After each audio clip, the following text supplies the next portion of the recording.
જય દ્વારકાધીશ મિત્રો, એમાં એવું છે કે આજે આઠમ એટલે કે કૃષ્ણ ભગવાનનો જન્મ અને અમે બધા ભાઈઓ ભેગા થયા હતા અને એમ કે ગોપ ને ઘુમલીન કિલેશ્વરી બાજુ રખડવા જવું તો બધા ભાઈઓ નીકળી ગયા છે અત્યારે. હવે ક્યાં પૂગીએ આગળ ખબર પડે તો ચાલો આગળ મળીએ.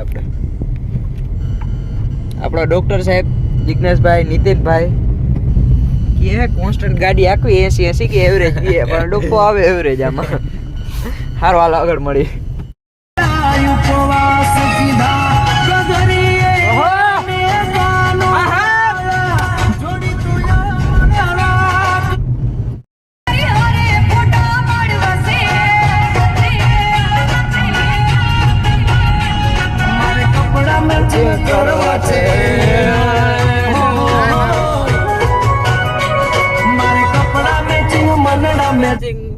મિત્રો કે આજે આઠમ છે તો અમે વાથી નીકળ્યા હતા અમારા ગામથી.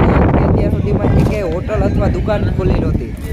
એક જગ્યાએ નાનકડી એવી દુકાન ખુલી છે, ત્યાં ચા ને બધું છે તો અહીંયા ચા પાણી પી અને આ બધાને વ્યસન હોય એ વ્યસન એનું કરી લઈએ પછી આગળ નીકળીએ. આગળ મળીએ ચાલો. એમાં એવું હતું કે અમે ભાણવર રવિરાજે પહોંચ્યા હતા અને આ બધા કે ભૂખ લાગી તો કંઈક નાસ્તો પાણી કરી લઈએ અને આ ડૉક્ટર રહ્યો છે શ્રાવણ મહિનો તો એના માટે ચિપ્સ મગાવી અને અમે કંઈક ગાંઠિયા, વરસાદ જેવો મોસમ છે તો ગરમા ગરમ ગાંઠિયા ખાવાની મજા આવી તો ગાંઠિયા મગાવું તો બધા નાસ્તો કરે છે અને પછી આગળ જાય. આપણે ગોપ જવાનું નક્કી કર્યું છે બધે તો તમને ગોપ આગળ મળીએ.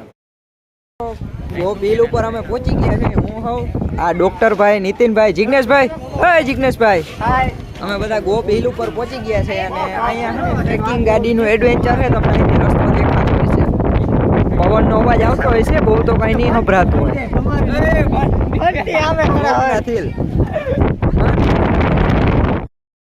હિલ ઉપર અમે ચડી ગયા હતા અને પાછા નીચે ઉતરી છે. હવે આ બધા ફોટો શૂટ કરે છે કે ગાડીનો વ્યૂ અહીંયા સારો આવે, આ બધું વ્યૂ ઉપર નીચે તો એ કે આપણે વિડીયો થોડોક ઉતારી લઈએ અને તમે વ્યૂ જોઈ શકો. હજી આનંદ છે આવો ક્યાંક જગ્યાએ મળતો હોય છે. ઉપર છે ને એક ગાડીનું એક્સિડન્ટ થયું છે હમણાં હાલમાં, અહીંથી તો નથી દેખાતું, બાકી તમને બતાવો. દોસ્તારે છે એનો મોલ છે આપણે ગામમાં, શોરૂમ કપડાની દુકાન, તો અહીંયા આવી ગયો તો એને મળ્યો. પછી થોડીક વાર અહીંયા કપડાં તો પહેરવા જોઈએ ને. હા ભાઈ, તાર ધંધો કરવો છે કે શું કરવાનું છે? પબજી જ રમવાની છે.